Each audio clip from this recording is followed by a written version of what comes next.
Amigos y amigas, nuevamente nos encontramos en este espacio semanal de No es hora de callar, como siempre con temas de actualidad y temas además que le interesan muchísimo a las mujeres y también a los hombres. Y esta última semana ha estado súper movida en temas de derechos para las mujeres, pero sobre todo, yo diría que más de derechos es de los antiderechos, de todo lo que está ocurriendo en unas áreas donde creíamos que ya habíamos ganado cierto espacio, donde habíamos dado una pelea bien fuerte para reivindicar algunas acciones, pero vemos que todo va como hacia atrás y quiero empezar por ahí, además con una invitada súper especial, también periodista, una mujer activista, que además es una voz muy, muy potente en el tema de reivindicación de derechos para las mujeres, para las niñas y para las adolescentes. Bienvenida Lorena Beltrán. Ginette, muchas gracias y a todos los que nos escuchan aquí en este podcast. Estoy, la verdad, honrada de estar aquí. Admiro mucho el trabajo de No es hora de callar y bueno, feliz de estar acá. Bueno, Lorena, empecemos. Es que son tantos temas, pero y quiero aprovechar al máximo a Lorena porque ella está muy metida en todos estos temas, pero empecemos por lo último que ocurrió, el tema del fútbol. Hemos intentado en los últimos años, desde que nació la Liga Femenina Profesional, que los derechos de las mujeres futbolistas sean reconocidos, sobre todo en equidad, en comparación con lo que ya han logrado los hombres. Y el portazo la semana pasada fue el anuncio de la DIMAYOR y de la Federación Colombiana de Fútbol de que ya no va más como liga profesional, sino semiprofesional, y esto en respuesta, creería uno, a esas denuncias de acoso, de abuso y de inequidad salarial que tienen las futbolistas. El sábado pasado estuvimos en una jornada bien interesante, promovida también por usted y por otras mujeres, en apoyo a estas futbolistas. ¿Cómo ve usted que cuando las mujeres deciden hablar del abuso, la respuesta es esta, como ocurrió en el caso del fútbol? Bueno, pues yo creo que es un pésimo mensaje porque lo que le ocurre a las futbolistas le ocurre a cientos de mujeres en múltiples escenarios. Entonces el mensaje es, si usted denuncia, si usted habla, la van a despedir y la van a echar, porque nosotros vemos en cualquier espacio que hay muchos incentivos para que las mujeres denuncien, ¿no?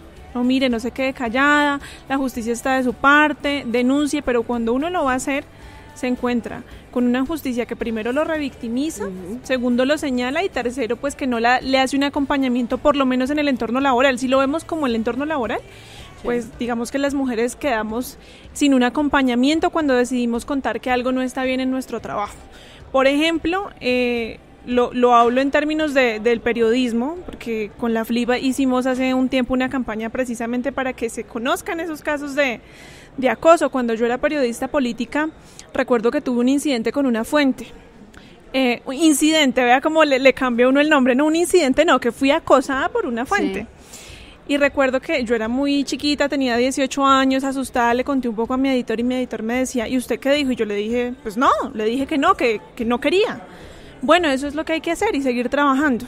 Pero nunca me dijeron denuncie, ¿por qué? Porque es que se daña la relación con la fuente, porque de pronto se me va a dañar la carrera como periodista, ¿cierto? Entonces esto nos pasa en muchos escenarios, no solamente en el fútbol, por eso es tan grave que el mensaje ante una denuncia que no solamente era de discriminación salarial y laboral, sino de acoso sexual, pues se traduzca en el veto a las futbolistas. Lorena, se está poniendo sobre la mesa un tema muy importante porque nosotras las periodistas siempre denunciamos es como lo que le pasa a los otros, ¿verdad? Entonces estamos como muy pendientes de lo que pasa en el tema del fútbol, en el tema de la política, en el tema de derechos de lideresas y de mujeres víctimas y sobrevivientes, pero muy pocas veces hablamos de lo que nos pasa a nosotras. Y usted acaba de plantear un caso cuando era redactora política, pero a lo largo de su carrera yo me imagino que ese no fue el único episodio donde usted o fue silenciada o fue acosada o fue intimidada de alguna manera por su trabajo y por el simple hecho de ser mujer. Ha sido muy duro, yo diría que más que duro, ha sido muy difícil lidiar con esto a lo largo de su carrera. Pues yo creo que no solo hablo por mí, sino por algún grupo de periodistas políticas que somos como de esa misma generación. Y cuando nos sentamos a hablar de este tema, creemos que nos hemos tenido que esforzar el doble para que realmente tomen en cuenta que no estamos ahí sentadas en la redacción política porque nos tocó esa fuente, sino porque nos gusta el tema, sabemos del tema, hemos estudiado el tema. Entonces sí es como, ha sido difícil en el sentido de que te esfuerzas el doble para que tomen con seriedad tu trabajo, ¿sí? Porque, por ejemplo, con los colegas muchas veces los comentarios de las propias fuentes era como, pero es que tal persona sí no sabe, es que como es mujer no sabe de política, porque así eran los comentarios de algunos congresistas. Así sigue siendo hoy, diría yo. Sí, y sigue siendo así. Algunos congresistas te decían de frente que no, como eras mujer no servías para hablar de política. O muchas veces también me ocurría pues que por supuesto eres juzgada más bien como por qué tan alta llevas la falda o que recibes miradas que no quieres recibir, que si necesitas una información, dale, yo te la paso, la recoges en mi apartamento. Es decir, escenarios que seguramente no son tan recurrentes para los hombres. En el tema de política y el pasado 8 de marzo, yo hacía un llamado desde acá, desde la redacción del Tiempo, precisamente porque hicimos como una transmisión con todas las mujeres periodistas del Tiempo y, por ejemplo, en nuestra sección solamente hay una mujer que hace política, en la sección política del Tiempo, pero yo creo que también es una constante en todos los medios de comunicación. Hay muy pocas mujeres que hacen cierto tipo de fuentes porque se ha naturalizado que los hombres son los llamados a hacer deportes, a hacer política, a hacer económicas o a hacer otras fuentes. ¿Cómo poder empezar a tumbar esas barreras? Claro, con el trabajo, mostrando el trabajo, pero más allá de eso, ¿cómo lo podemos seguir haciendo? Porque yo creo que las redacciones todavía son altamente machistas. Total, y eso que no mencioné, la fuente judicial, donde yo tengo una amiga que cubría siempre Séptima Brigada, y recuerdo que una vez su editor le dijo que por qué no se iba más arregladita a ver si tal general le soltaba un dato. Y eso para mí me resultó ofensivo, humillante, es decir, yo creo que se debe garantizar y que realmente exista un compromiso por parte de los directores de medios, que así como se alinean a veces para tener en la agenda ciertos temas, lo hagan en cuanto a la paridad de las mujeres en los distintos temas, porque yo creo que nutre mucho al debate el hecho de tener mujeres con la visión de política que seguramente no tiene un hombre.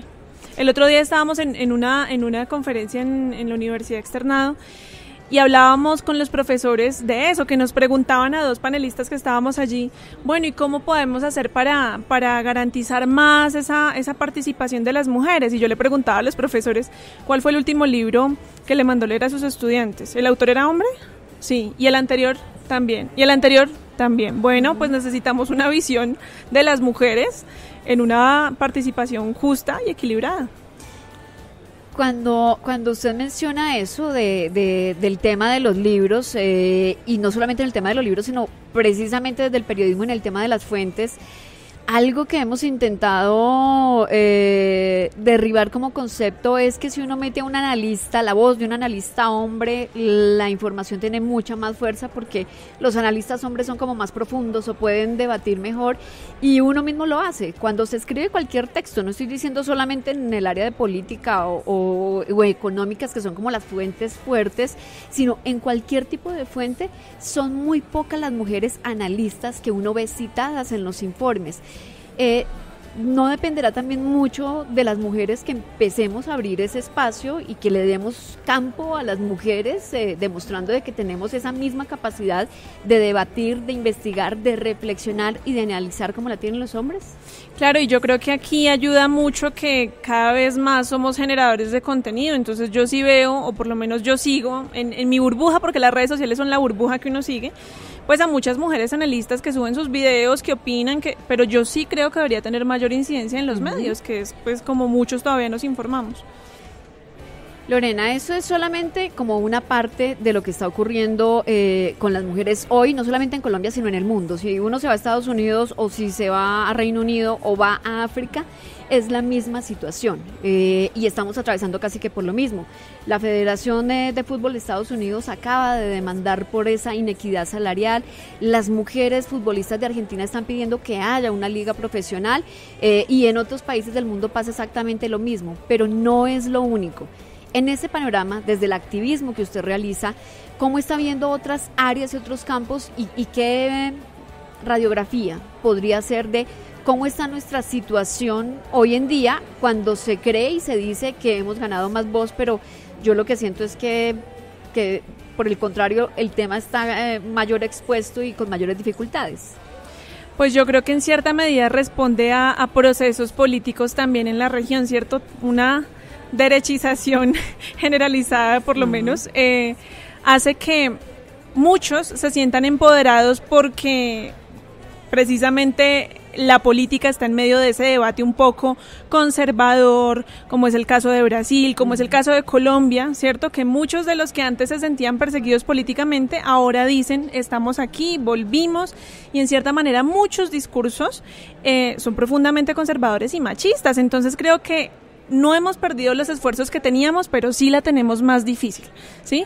Porque, por ejemplo, en el Plan Nacional de Desarrollo de aquí de Colombia, por ponerlo nada más sobre la mesa, pues la participación de género, las medidas de género en el tema de la sexualidad están vistas más desde la natalidad, por ejemplo, y no desde la prevención, desde la educación sexual, que son temas que ya habíamos logrado poner por lo menos sobre la mesa y que ahora hay un retroceso, pues porque el debate político está supremamente empoderado por los que ahora están al mando. Entonces yo creo que eso ha incidido en que ahora la tengamos un poquito más difícil, pero creo que esos procesos deben unirnos más a todos estos colectivos que desde uno u otro frente hemos estado en la defensa de esos derechos.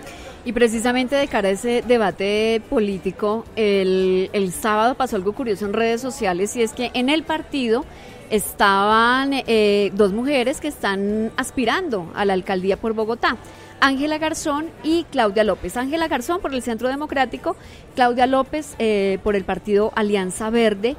Y cuando algunas personas tuiteamos la foto de ellas haciendo el saque de honor en este partido, muchas respuestas eran netamente machistas, como, sí, claro, entonces como están allá en contubernio, entonces ahora sí son amigas, pero es muy difícil entender ese sentido de sororidad que tenemos las mujeres, y sigue siendo extremadamente machista el entorno que tenemos. ¿Será que sí vamos a lograr ver a una gobernante de ese nivel, mujer, en un cargo político, público? Pues yo espero que sí, que más allá de que sea mujer, que sea una mujer que realmente represente la defensa de nuestros derechos, ¿cierto? Porque en algunos casos, y yo, esa es mi postura personal, Ginette, es que pues sí, es de celebrar que tengamos una mujer vicepresidenta, pero si esa mujer vicepresidenta está dispuesta a atropellar los derechos que tanto nos ha costado ganar, pues es contraproducente. Pero volviendo al comentario, a mí me parece increíble que todavía no podamos criticar a una adversaria por valores distintos a su cuerpo, a cómo se ve, a cómo luce. La semana pasada un profesor, antropólogo, sociólogo, le decía a la otra panelista de una mesa de radio, ensiliconada, ¿sí? Cuando esta mujer, que pues, no es de mis afectos políticos, por lo menos pues hay que criticarla por mil cosas, pues porque... Por sus argumentos políticos, por sus argumentos políticos, porque ha mentido haciendo política, pero ¿por qué la tienen que descalificar por cómo está vestida o por cómo luce?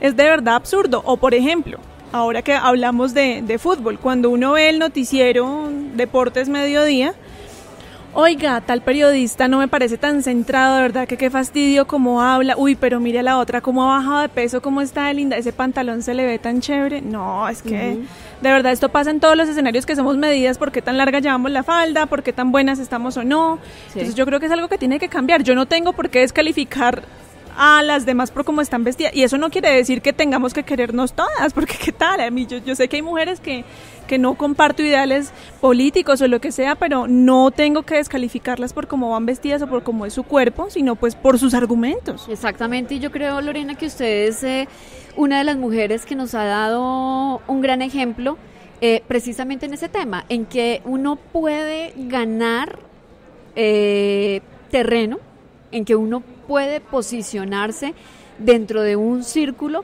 a punta de argumentos, o sea, con sustento en los argumentos, y usted lo ha hecho, bueno, desde una experiencia personal bien dura, pero creo que también posicionó un tema al que le tenemos mucho miedo a hablar, ¿no? Y es ese tema de la vulneración del cuerpo, sin importar la circunstancia, sino también cómo nos califican por eso y cómo nos delegitimizan por eso. Es difícil armarse, no en una burbuja, sino armarse en ese lugar donde uno hace respetar su voz cuando intenta reivindicar derechos como los que usted ha reivindicado. Sí, esto es una lucha diaria porque más allá de que las personas puedan estar de acuerdo o no con uno, siempre hay una calificación muy dura sobre mi experiencia personal, que para los que nos están escuchando fui víctima de un procedimiento estético en medio de una reducción mamaria, resulté lesionada. Esto me llevó a destapar y a denunciar un cartel de médicos que aparentemente homologan de manera irregular su título como cirujanos plásticos.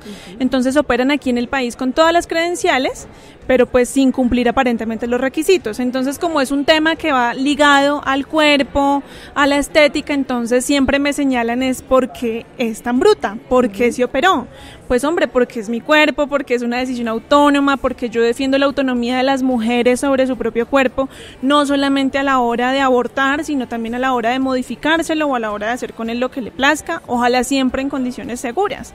Pero, por ejemplo, hablando de este tema y de lo difícil que es cambiarle el chip a la gente, recuerdo que un periodista me entrevistó el 8 de marzo como un perfil de mujeres colombianas destacadas, y cuando me estaba haciendo la introducción al programa dijo, bueno, y ahora vamos a entrevistar a una colega nuestra, Lorena Beltrán, que fue víctima de la vanidad.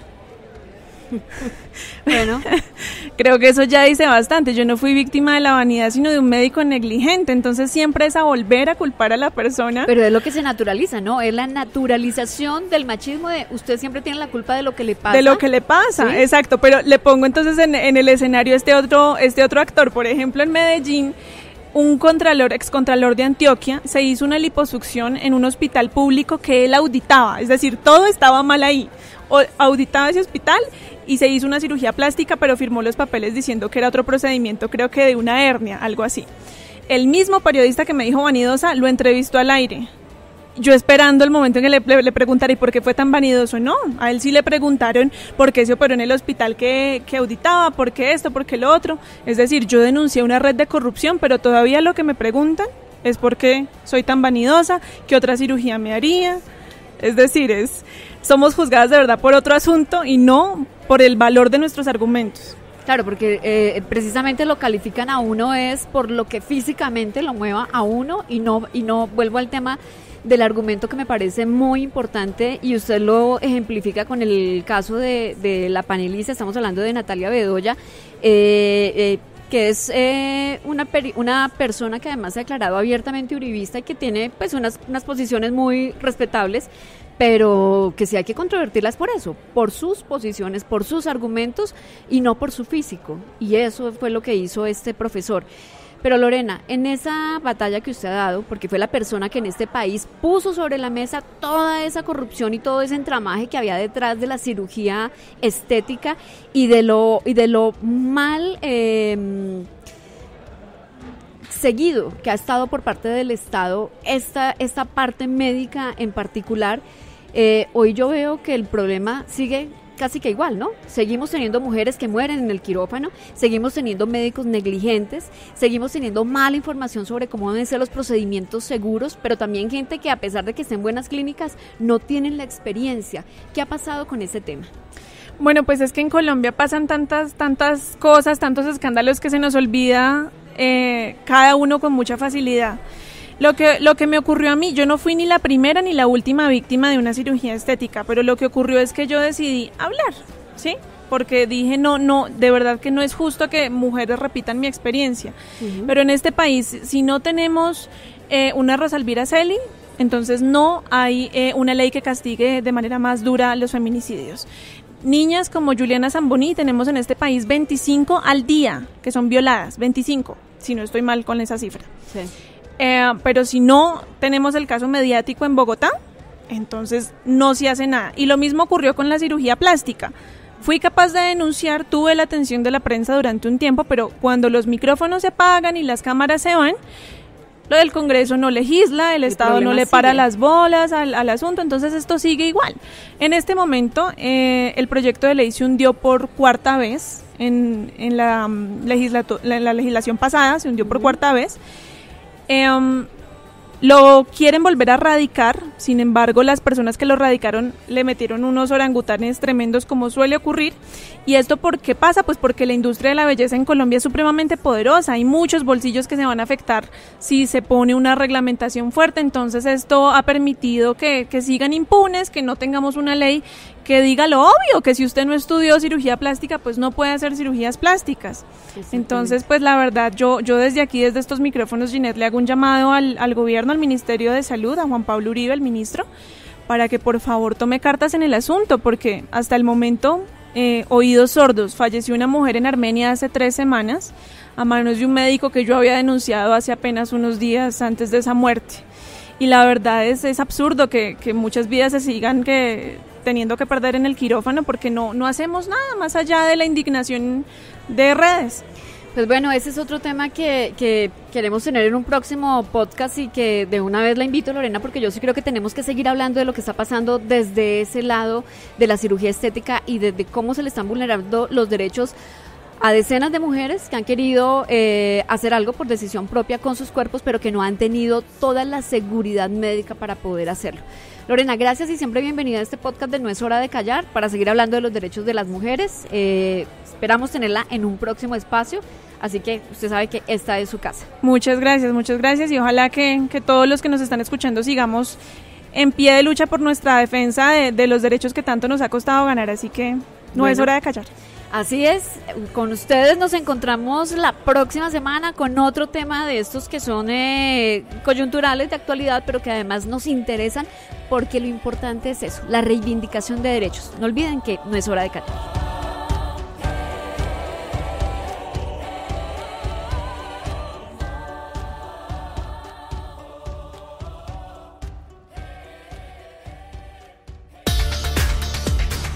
Escucha otros podcasts de El Tiempo ingresando a www.eltiempo.com/podcast.